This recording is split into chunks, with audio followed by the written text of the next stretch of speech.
Hi, welcome to our channel where we share the most intriguing stories. I never imagined retirement would turn into war. Not over cheap wine, not over property lines, but over my private pool and a woman named Karen who tried to steal it for the community. What started with a clipboard ended with handcuffs. This is how a quiet life turned into a full-blown siege.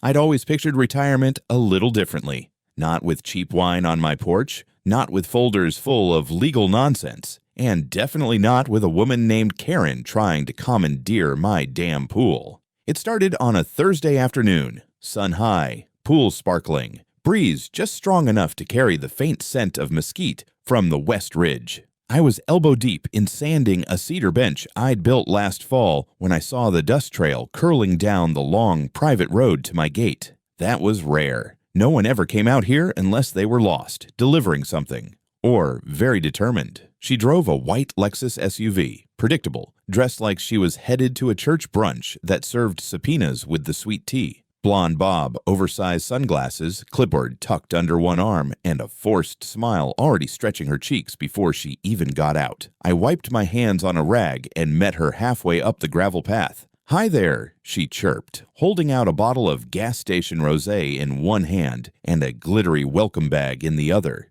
"You must be Mr. Thorne." "Nick," I said flatly, eyeing the bag like it might bite. "Can I help you?" "I'm Karen Wells, president of the Desert Ridge Harmony Homeowners Association. Just wanted to come by and say welcome to the neighborhood." I frowned. "I've been here over 6 months." "Oh, well, better late than never," she laughed, like I was supposed to find that charming. "You know how busy HOA business gets." I didn't, and I didn't care. She followed me toward the bench, uninvited but determined. "This is such a beautiful property. Very underutilized." "Excuse me?" She motioned toward the pool. "It's just that, from the overlook in our neighborhood, we can see your pool, and some of the residents have been asking if it might be possible to, how do I put this, schedule occasional community access." I stared at her like she'd just asked if she could borrow my underwear. "It's a private pool, on private property, behind a private fence." "Oh, I know, of course, and you have every right. It's just that our community has been lacking a recreation feature. A shared pool would be so wonderful for morale, especially during the hotter months." I didn't respond. I just let the silence hang there like a brick over a glass table. She cleared her throat. "Of course, it wouldn't be for just anyone. Strict schedules. Only HOA cardholders with prior registration. We'd even consider helping with upkeep, cleaning, basic maintenance." "No," I said finally. She blinked. "I'm sorry. Number, it's not a shared pool. It's not a community asset. I built it. I maintain it. I didn't retire from hauling bodies out of burning buildings just to come home and share my backyard with strangers." Her smile flickered. "Well, that's disappointing. I didn't care." She handed me the gift bag anyway and turned, voice still syrupy. "We'll stay in touch. Maybe we can revisit the conversation later. I'm sure the board would be happy to formalize something." As she drove off, I dumped the wine in the trash and tossed the bag under my workbench. I thought that was the end of it. But the next day, a letter arrived. Official HOA letterhead. Request for shared recreational access, with language like community engagement opportunity and mutual benefit. I tossed it too. 3 days later, another letter. This one referenced continued non-cooperation and potential zoning reviews of unregistered recreational installations. It ended with HOA Compliance Committee reserves the right to escalate. I started locking the back gate. Nothing more happened that week. I spent my mornings floating in silence, reading Elmore Leonard, drinking strong coffee, trying not to let it get under my skin. But even then, I noticed figures on the ridge, teenagers maybe, pausing to watch from the overlook. One afternoon, I waved, they ran. It was quiet for a while, until it wasn't. I woke up early the next morning, as I usually did, brewed a pot of coffee and headed outside with my mug and paperback. The desert air still held a trace of night chill, and for a brief moment, everything was still, peaceful, the kind of quiet I'd worked my whole life to earn. Then I heard splashing. It didn't register at first. I stood there, coffee halfway to my lips, blinking at the absurdity of it. My pool wasn't scheduled for maintenance, and I sure as hell hadn't invited anyone over. When I rounded the corner, I saw them. 3 teenagers, 2 boys, and a girl. already in the water, tossing a beach ball around like they were at a public pool. One of them had kicked off his sneakers onto my deck. Another was blasting music from a phone propped up on a towel. I froze for a second, trying to figure out if this was a dream or a very specific hallucination brought on by HOA-induced rage. Then I yelled, "What the hell do you think you're doing?" The girl startled and immediately climbed out, grabbing her towel. The two boys turned, not even remotely embarrassed. "Chill, man," one of them said. "We're just swimming. Karen said it was okay." Karen said, I nearly choked, "This is my property. That woman has no authority here. You're trespassing." The taller one, who couldn't have been more than 16, shrugged. She said it's part of the extended community use zone. Said, "You agreed." I nearly dropped my mug. I agreed to nothing. You have 60 seconds to get your stuff and get the hell off my land before I call the cops. They didn't argue. Not much anyway. The shorter one muttered something about old people being territorial, but they grabbed their things and left through the back gate, which had clearly been tampered with. The latch was scratched like someone had forced it open. I called the sheriff's office. They sent a cruiser within the hour. The deputy who arrived was younger, probably mid-20s, and polite enough. He walked the perimeter with me, took my statement, made some notes. "Looks like a simple trespass incident," he said. "Kids shouldn't have been here, but no damage was done. Want me to issue a formal warning?" "Yes," I said, "and I want a record on file. This isn't over." He nodded and gave me a pamphlet about property rights and trespassing laws. As he left, I spotted a familiar white Lexus slowing down at the end of my road. She didn't stop, just rolled by like a shark sniffing blood. That night, I installed a heavy-duty lock on the back gate and screwed in a steel crossbar for reinforcement. I also ordered motion-activated lights and the first batch of security cameras. The next morning, I received another letter. This one was a masterpiece. The HOA was now formally requesting cooperation in integrating private recreation facilities into the broader community framework, and hinted that failure to participate could result in additional reviews of property utility compliance and shared infrastructure responsibilities. I laughed out loud. Then I folded the letter in half and lit it on fire with my blowtorch. The following day, a stranger knocked on my door, a man in khakis and a polo shirt with the HOA logo stitched on the chest. "Hi there, I'm Todd from the Desert Ridge Harmony HOA. Just wanted to check in." "Not a member," I said, cutting him off. "Oh, of course," he replied, fake cheerful. "But Karen mentioned there might have been some misunderstanding. She wanted me to offer mediation options, a resolution meeting perhaps. She sent kids into my pool. That's not a misunderstanding. That's trespass. She's lucky I didn't press charges." Todd blinked. "Well, if you change your mind." I closed the door. By the end of the week, I'd begun to notice a pattern. Slow-moving cars creeping along my road, strangers parking near the ridge, looking down at my pool. One night, I caught someone photographing my house from a distance. They hadn't just decided I was the villain, they were making me their project. I had just come back from town with a truckload of cedar boards when I noticed something off. Even from the road, the glint on the surface of my pool looked wrong. It wasn't shimmering like usual. It was dull, grayish, opaque.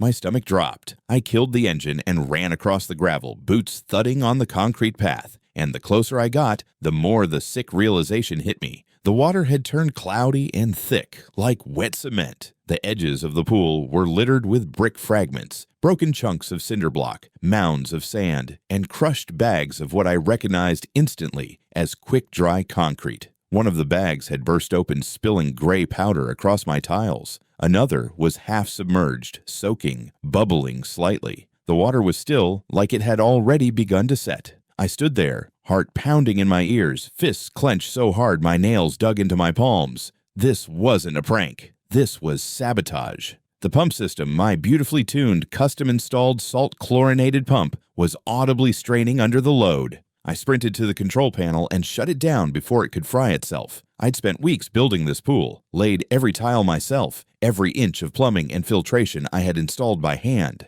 And now it looked like someone had tried to build a damn retaining wall inside it. I paced the deck in disbelief, jaw tight, trying to process the level of petty vengeance this required. Who the hell hauls bricks, sand, and concrete bags onto someone's property and dumps them into a pool? Who does that unless they think they can get away with it? I didn't need to wonder long. There were no cameras yet. That was my mistake. I'd ordered them, but hadn't installed them in time. But I knew. I didn't need a signature or a witness. This had Karen's fingerprints all over it. Not literally. I doubted she'd be dumb enough for that. But in spirit, it reeked of her smug entitlement. I called the sheriff again. This time, the deputy who showed up was different. Older, gruffer. He took one look at the pool and raised his eyebrows. "Jesus," he muttered. "Looks like somebody tried to build a bunker in there. Can I file charges?" He crouched by the edge, poking a floating bag of mortar with his pen. Not without a suspect or video proof. No signs of forced entry? Back gate was reinforced. They must have come in through the service path by the ridge. It's out of sight. He nodded, clearly sympathetic, but legally handcuffed. "You can file an incident report. Civil court might be your best bet unless you get footage or a confession." I filed the report anyway. He left, and I stood there, staring at the ruins of my sanctuary. The next morning I got to work, not cleaning. The pool was a write-off until I drained it, and I wasn't doing that until the insurance adjuster arrived. No, I got to work turning my house into a fortress. I installed the cameras first, front gate, back gate, fence line, pool, and perimeter sensors. Then came the motion lights, the reinforced gate bar, the new deadbolt system, and signs on every approach. Private property. Trespassers will be prosecuted. I even added a second set in Spanish just to be thorough. 2 days later, the cameras paid off. Early morning, I'm sipping coffee and scanning the live feed. Up on the ridge, I see them. 4 figures in HOA windbreakers, one of them unmistakably Karen with her stupid visor. They were standing on the far side of my fence, clipboards in hand, taking notes. Karen leaned over, squinting into my yard. Then she took a picture with her phone. One of the men tried the latch, again, and shook his head when it didn't budge. I walked outside and waved, just to let them know I was watching. Karen gave me a little mock wave back, like we were neighbors sharing a joke. That's when I called the police again. This time, I was ready with footage. The deputy took one look at the video and sighed. They're on the outside, didn't cross the line. Why the hell are they even here? Well, technically they're allowed to stand on public land, or HOA managed land, if that ridge belongs to them. But yeah, looks shady as hell. "Is it illegal to throw a brick at them?" I asked. He didn't answer that. By that evening, I was already meeting with an attorney. I'd never planned on needing a lawyer after retirement, but there I was, sitting in a downtown office that smelled like lemon cleaner and anxiety, flipping through printouts of HOA zoning applications, with a woman who looked like she could sue God and win on a technicality. Her name was April Grayson, civil litigation property disputes former prosecutor. Her handshake could crack knuckles, and when I told her what had been happening, she didn't blink. Just pulled out a yellow legal pad and started taking notes like I was the 5th guy this week, harassed by a power-drunk HOA president. "Let me get this straight," she said, tapping her pen. "They dumped masonry debris into your pool, photographed your house from a ridge they claim is under HOA jurisdiction, and now they're pretending you signed some agreement giving them rights to your property." "Correct. And I never signed a damn thing." She pulled a manila folder from her briefcase and slid it across the table. "That's what I found when I ran a municipal record search this morning. Desert Ridge Harmony HOA filed an influence zone expansion memorandum with the county zoning board 6 weeks ago. Take a guess whose property magically appeared in the new boundary?" I opened the folder and felt my pulse spike. There it was. My name, my parcel number, my signature, or a clumsy Xerox warped imitation of it on a form stating I had voluntarily joined a community recreation co-use agreement. "That's not my handwriting." "No shit," she said, circling the signature with a red pen. But that's not the worst of it. She opened her laptop, clicked a folder, and turned the screen toward me. There it was, my pool. Crisp photo, perfect lighting, blown up on the first page of a glossy digital brochure that read Desert Ridge Harmony Oasis Living. Below the image, community views and amenities include direct access to tranquil recreational spaces featuring architectural quality swimming facilities visible from most lots. "Excuse me," I muttered. "They're using your pool to sell properties," April said flatly, "and not metaphorically. That's your actual pool. Zoom in. There's your Arizona state flag on the fence post." She handed me another sheet, screenshots from the HOA's official website. Same picture, different caption. Resident lifestyle moments captured near Ridgeview Park. They're using your property as part of their marketing, April said, while simultaneously harassing you to force a real co-use agreement retroactively. I rubbed my temples. This isn't just HOA nonsense. This is fraud and misrepresentation, commercial use of private property without consent, and possibly criminal conspiracy if anyone at the zoning board was in on the forged signature. That last part chilled me. April was already moving fast. We're going to get a surveyor to confirm your exact property line, dig into who filed that expansion packet, and subpoena HOA communications. Meanwhile, I'm preparing a cease and desist letter, commercial use, trespass, and hostile conduct. Before I left her office, she handed me a copy of the fake signature form. Hang on to this, and install another camera facing the ridge. I did just that, added a zoom lens too. The next day, while reviewing footage over breakfast, I caught another visit, Karen and two different HOA guys pointing at my shed, gesturing like they were planning a landscaping project. I recorded every second. Later that afternoon, a black SUV pulled into my driveway. It was the insurance adjuster. I walked him to the backyard, showed him the carnage. He whistled. Looks like someone tried to pave the deep end. He took photos scribbled on his tablet and then asked, "You got any footage?" "Working on it, but I have a suspect." He grinned without asking who. It's always the neighbor or the HOA.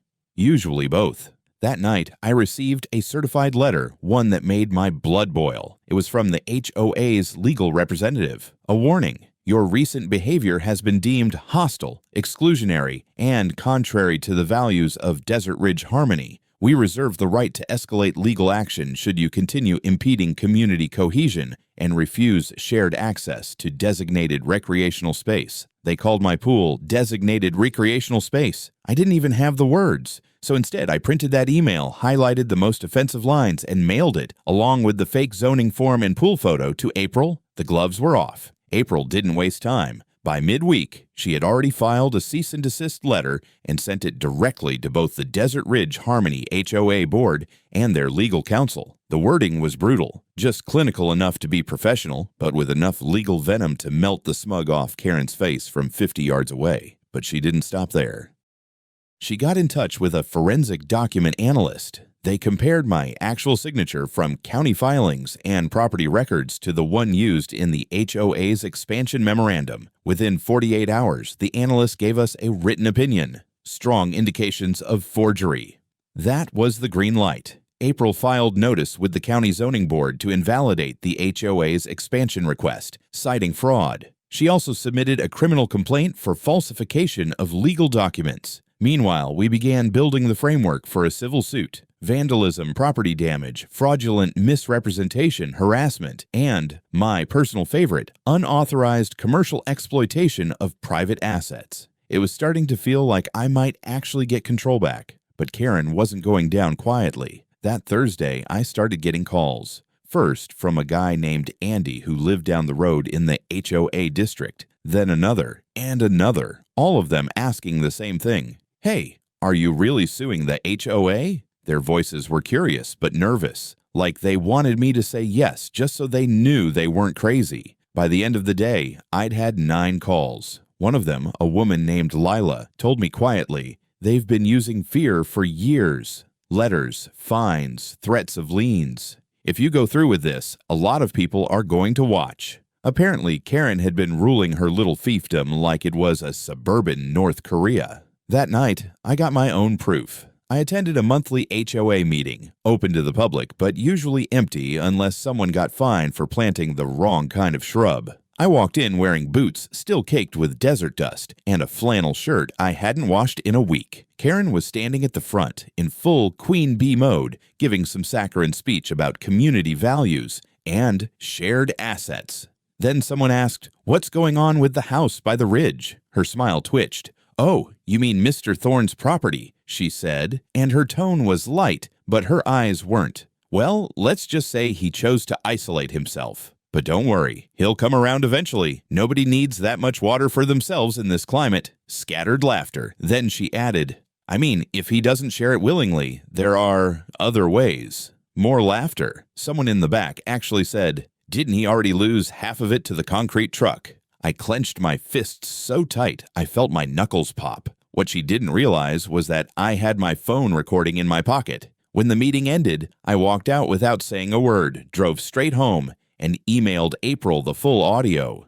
The next morning, I found something new at my gate. A laminated flyer stapled to my wooden fence, written in Comic Sans like some twisted neighborhood bake sale invitation. It read, "Reclaim the Ridge, Community Rally this Saturday. Join us as we assert our rights to shared space and demonstrate unity in the face of greed. Pack your swimsuits and your spirit." There was a stock image of a pool beneath it. My pool, blurred slightly but unmistakable. I tore it down, scanned it, and added it to the growing file. By Saturday morning, I had 4 cameras streaming live, the sheriff's number on speed dial, and a high-pressure hose ready just in case. And I was absolutely not in the mood for a pool party. Saturday morning started calm. Too calm. The sky was that crisp, empty Arizona blue, the kind that normally puts your mind at ease. But not today. I woke up with my gut already tight, like it knew what was coming before I did. By 9 a.m., the first cars began arriving. Sedans, SUVs, even a Prius with a "Hope Lives Here" sticker peeled at the corners. They parked up along the edge of the ridge, just past the faded wooden sign that clearly read, "Private Road. No access beyond this point." Nobody cared. By 10, a full dozen people had gathered on the ridge, many holding signs. I couldn't make out the wording from the house, but I saw beach towels, a big cooler, a couple of those cheap foam noodles, and at least 2 inflatable flamingos. Someone had even brought a foldable sun umbrella. It would have been funny if it weren't my damn land they were about to march toward. I stayed inside. I let the cameras do their job. All feeds active, every angle covered. I sat at the kitchen table watching the monitors, drinking black coffee that had long gone cold. At 10:43 a.m., they made their move. Karen was in the lead, wearing a teal visor and holding a megaphone like she was rallying a town hall protest. Behind her, the crowd, maybe 20 people total, came spilling off the ridge and down the dusty incline, right to the edge of my fence line. Some started shaking the gate. A teenager tried climbing the fence until he spotted the camera and dropped back down like a guilty raccoon. Karen raised her megaphone and said, "We are here to celebrate community and remind our neighbor that recreation belongs to everyone." I stepped outside. Silence rippled through the group like someone had just turned off the music. Karen lowered her megaphone, smile fixed but twitching at the corners. "Mr. Thorne," she said sweetly, "we're not here to cause problems, just a peaceful demonstration. We thought we'd enjoy the scenery and maybe have a little fun." "This is trespassing," I interrupted. "Every one of you is now on record. I've got cameras running on every side. Step 1 foot past that fence, and the sheriff will be on you so fast your flamingos will melt," she scoffed. "The fence line is disputed. Our expansion memorandum includes—" "That document is fake. I've already filed a complaint with the county and forwarded evidence to the sheriff and a forensic specialist. You want to test the legal waters? Fine. Let's talk about the bricks in my pool. Let's talk about the fake flyer using my property image. Or do you want to explain that to the judge too?" She blinked. I continued, voice low and steady. "You step on my land again, Karen, and it won't be just civil court. I'll press for criminal charges. All of you can go explain yourselves in front of a jury." Someone in the back mumbled, "I told you this was a bad idea." That's when the sheriff's deputy arrived. He didn't come roaring in with lights, just rolled up slow in his dusty cruiser, parked half on the road, half in the brush. He stepped out, adjusted his belt, and walked toward the group like he was breaking up a bake sale. Karen turned to him, arms raised. "Officer, this is a peaceful gathering." "On private property," he cut in. "Ma'am, I've reviewed Mr. Thorne's footage. This gathering was announced using unauthorized images and implies a right of access that doesn't exist. But the community expansion, that document's under investigation for fraud. You're not to step past the fence line. Anyone who does will be detained and charged with trespassing. Am I clear?" The crowd began dispersing faster than spilled soda across a tile floor. Karen stayed behind a moment, fuming in silence, her fingers twitching like she wanted to say something clever, but couldn't find the right venom. Eventually, she turned and marched back to her SUV, the visor flapping in the wind like a defeated flag. I watched them go, one by one, until the ridge was empty again. But later that evening, just as the sun dipped low, I heard something. Thud. Then splash. It came from the backyard. I ran out barefoot, heart already beating like a drum, and saw them running. 3 figures, teenagers. One of them tossed a brick into the shallow end of the half-empty pool as he sprinted. Another slipped climbing the fence, swore, and scrambled over the top. Too late. My new cameras got everything. Every face. Every action. License plates from the getaway car, too. They'd screwed up, and now it was time to nail them to the wall. The moment those kids hurled that last brick into my pool and ran, I knew the tide had finally turned. This wasn't just some whisper campaign or passive-aggressive flyer. This was criminal mischief, caught on 4 angles of 4K night vision, complete with timestamps, facial close-ups, and plate numbers. One of the idiots even looked directly into the camera before he fled, like a mugshot with attitude. I emailed all the footage to April within the hour. By sunrise, she'd already forwarded it to the sheriff's office and filed an official complaint listing criminal trespass, property damage, and reckless endangerment. One of the bricks had landed so close to the pool's filter housing that another 6 inches would have cracked the intake pipe. The sheriff called me that afternoon. "We picked up 2 of the teens already," he said. "Parents aren't happy, especially not the lawyer's wife." I blinked. Whose wife? Jacob Aldridge. He's one of the more vocal members of the HOA board. His son was the one who looked straight into your camera. The irony was sweet enough to pour over pancakes. April was practically giddy. This is better than we hoped. Not only do we have a direct connection between the HOA board and criminal vandalism, we also have motive, documented hostility, and a damn video trail. It's time. We filed the civil suit the next day. The complaint was brutal. 14 pages long, naming Karen Wells individually, the Desert Ridge Harmony HOA as a corporate body, and 3 members of the board by name, including Jacob Aldridge. Allegations: fraud, forgery, harassment, trespass, property damage, unauthorized use of private assets, and intentional infliction of emotional distress. April delivered it to their lawyer with the subtlety of a dropped anvil, but Karen, in true fashion, didn't back down. Instead, she doubled down. The following week, I received a visit from the sheriff's office. Not a courtesy call, an official check-in regarding a report that had been filed against me. Karen had claimed I'd brandished a weapon at the teenagers, said I threatened them with lethal force, and she was deeply concerned for the safety of local youth. My jaw clenched so hard I thought I'd snap a molar. I invited the deputy in, showed him the footage, unbroken, unedited, sound included. It showed me stepping out onto my deck, holding nothing but a flashlight, and yelling for the kids to leave. No weapons, no threats, no violence. I even stayed behind the fence the whole time. The deputy watched in silence, nodded slowly, and shut the laptop when it ended. "She filed a false report," he said. "I'll be forwarding this to the district attorney. You think she'll be charged?" He paused. "It's starting to look like a pattern." By the next day, Karen was the subject of a formal investigation. The forged zoning documents, the vandalism connections, the false police report. It was all on the table now. April added obstruction of justice and filing a false report to the civil suit and sent another update to the judge overseeing the zoning board complaint. Meanwhile, the sheriff's office subpoenaed HOA board communications.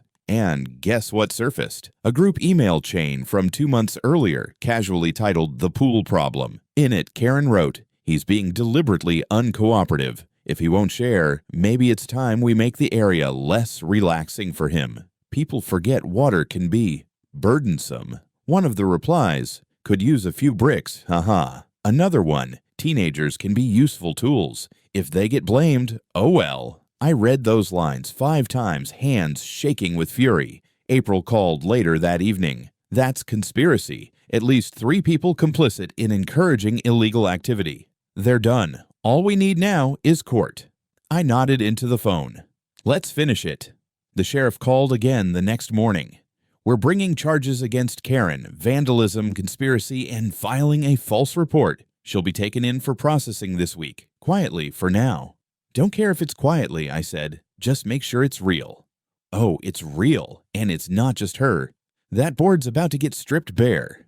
They came for her on a Tuesday. No sirens, no grand scene. Just two plainclothes deputies walking up to her front door in the HOA neighborhood while she was watering her potted hydrangeas. I watched the footage from the cruiser dash cam later. She actually tried to argue with them on her front lawn, hands waving, voice rising, that same indignant screech that had grated on me since the first time she called my pool underutilized. They cuffed her anyway. Karen Wells, president of the Desert Ridge Harmony HOA, arrested and placed into custody pending charges of criminal trespass, conspiracy to commit vandalism, falsifying municipal documents, and filing a false police report, not to mention obstruction. The news hit the community like a lightning bolt in a kiddie pool. By noon, the HOA board had called an emergency meeting. By two other members had resigned. By evening, April received notice that the HOA's insurance provider was suspending liability coverage pending outcome of the investigation. Without it, the board had no legal protection and no budget for a defense. But the real gift came when one of the teens, Aldridge's kid, decided to flip. His father, under threat of being named in our civil suit and facing community outrage, agreed to cooperate in exchange for his son receiving a lighter sentence. In a sworn affidavit, the boy confirmed that Karen herself had told them they had permission to enter my property and reclaim community resources. She'd even paid them in pizza and gas money. The bricks, supplied by a landscaping contractor connected to the board. The civil court judge reviewing our case saw the affidavit and immediately granted April's request for an expedited hearing. HOA counsel, visibly shaken, tried to push for mediation. April refused. They defamed my client, vandalized his property, forged legal documents, and tried to get him arrested under false pretenses. He's not settling. We're going to court. The courtroom was packed. Local reporters had picked up the story by then. HOA president accused of sabotaging retired firefighters' pool. And it hit a nerve. Turns out people really hate overreaching homeowner associations. Who knew? Karen appeared in court flanked by two lawyers and looking like she'd swallowed a cactus. Her once perfect visor was gone, replaced with a tight bun and a pinched face. She didn't look at me once. The prosecution laid it out clean. Photos, surveillance footage, emails, text messages, the forged memorandum, the pool brochure with my image, the recorded HOA meeting where she practically admitted to it all. Then came the teen's testimony. Calm, contrite. Director. The judge asked if anyone coerced him to testify. He said, "No, sir. I just didn't know we were being used." Karen's attorney tried to cast me as a bitter, territorial recluse who'd refused community integration. April torched that idea with witness statements from neighbors outside the HOA and my own clear, non-threatening footage. On the final day, the prosecution presented the email titled "The Pool Problem." The jury looked nauseated. The judge looked furious. In his verdict, he didn't just rule in our favor, he ordered the complete dissolution of the Desert Ridge Harmony HOA board, pending criminal investigations of multiple members. Karen was remanded into custody for sentencing. She wouldn't be going home that day. The damages awarded to me covered every penny of pool restoration, attorney fees, and an additional $75,000 for emotional distress and defamation. But honestly, it wasn't about the money. It was about the moment they led her away in handcuffs. One last time, she glanced over her shoulder just once and finally looked like she understood something. That I wasn't the one who lost control. She was. It took 2 full weeks for the dust to settle, but when it did, it left a crater where Desert Ridge Harmony used to be. The county's audit team swept through the HOA's administrative office like a forensic SWAT team. Boxes of paperwork were seized, computers imaged. One particularly satisfying moment came when they discovered that Karen had been rerouting portions of community improvement funds into bogus consulting fees tied to her cousin's landscaping company, the same one that dumped bricks in my pool. The scope of her scheme went well beyond me. I was just the spark. The HOA board was officially disbanded by court order. Their community governance was placed under temporary municipal oversight, and the local council began drawing up a plan to transition the neighborhood into a self-managed zone. No more HOA, no more Karen. Just a confused mess of residents left with the bitter aftertaste of letting a petty tyrant run their lives for too long. Word traveled fast. Neighbors who had never so much as nodded in my direction began pulling over when they saw me outside. One older couple brought over homemade salsa and left it on my gate post with a note that said, "Thank you for standing up. We never knew how." The most unexpected visit came from Tom Reynolds, a former board member who'd resigned right after the scandal broke. "Nick," he said, rubbing his neck awkwardly, "I owe you an apology. I knew Karen was a little intense, but I didn't know how deep it went. I should have pushed back sooner." I didn't say anything at first, just looked at him, then nodded. "I appreciate that," I said finally. "Takes guts to own it." Then there was the insurance payout. April negotiated directly with the HOA's now defunct coverage provider, and they cut me a settlement that covered every ounce of repair, plus a little extra for the trouble. I poured it into the rebuild, hired a contractor to replace the entire filtration system, retile the damaged sections, and upgrade the fencing. I even splurged on a retractable awning over the deck and a proper outdoor grill setup. By early spring, the pool was restored. Not just restored, better. The water was crystalline again, the edges reinforced with natural stone I'd chosen myself, and the lighting system lit the whole backyard like an oasis at night. It wasn't just a pool anymore. It was a victory monument. I mounted a new sign to the gate. Bold letters on brushed metal, "Private property, no HOA, no trespassing." And beneath it, etched into the steel, like a warning and a joke all at once, "Violators will be prosecuted or thrown back in with the bricks." The first barbecue I hosted after everything was done was quiet. Just a few good neighbors, some cold drinks, steaks on the grill, and laughter that didn't feel forced. Late in the evening, as the sky turned to purple fire and the desert cooled around us, my new neighbor pulled up a chair beside me. Retired highway patrol officer, bought the Aldridge place after the family moved out. "You know," he said, sipping his beer, "you're kind of a legend out here now." HOA Slayer. I chuckled. Not the title I planned for, but I'll take it. He raised his bottle toward the water, shimmering under the lights. "To earned peace." I raised mine back. "To brick justice." Somewhere between the last hammer strike on the new pool tiles and the first grilled steak of the season, I realized something strange. I was happy. Not relieved, not vindicated, not just glad it was over. Actually happy. It crept in quietly. No fanfare. Just the slow return of things I hadn't even noticed I'd lost. Mornings where I didn't check the perimeter, first thing. Afternoons with a book and silence instead of a court summons or a trespasser with floaties. Evenings where the only thing reflecting in the water was the sky, and not Karen's visor or another damn clipboard. I still had cameras up, of course, still had floodlights, locked gates, and 3 backup copies of every legal document filed during the case. Trauma teaches you to prepare, but the tension that used to live in my shoulders had loosened its grip. I could breathe again. About a month after Karen's sentencing, 5 years with parole possible at 2, I received a letter, handwritten, no return address. It was from one of the teenagers. The one who testified, Aldridge's son.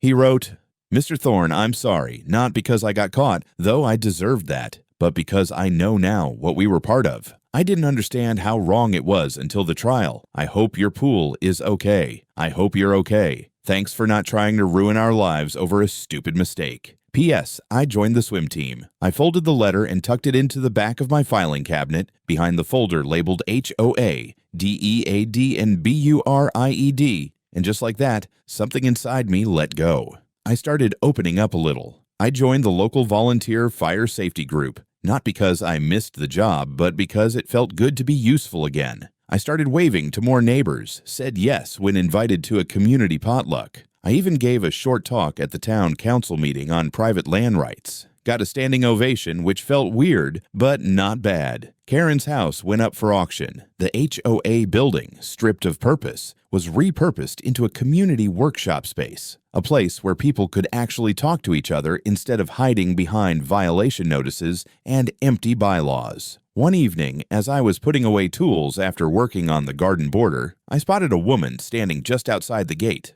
Early 30s, sunglasses, holding the hand of a little girl. "Are you Mr. Thorne?" she asked. I nodded. "I bought the house next to the ridge. I just wanted to say thank you for what you did. People are different here now." I didn't say much, just nodded again and smiled. "Nice pool," the little girl said. "Thanks," I replied. "It's staying that way." When they left, I sat by the pool with a beer in hand, watching the sun dip behind the buttes. The water caught the last of the light and glowed like fire and glass. I didn't fight because I hated Karen. I fought because some people think silence equals surrender. Not here. Not on my land. Not ever again.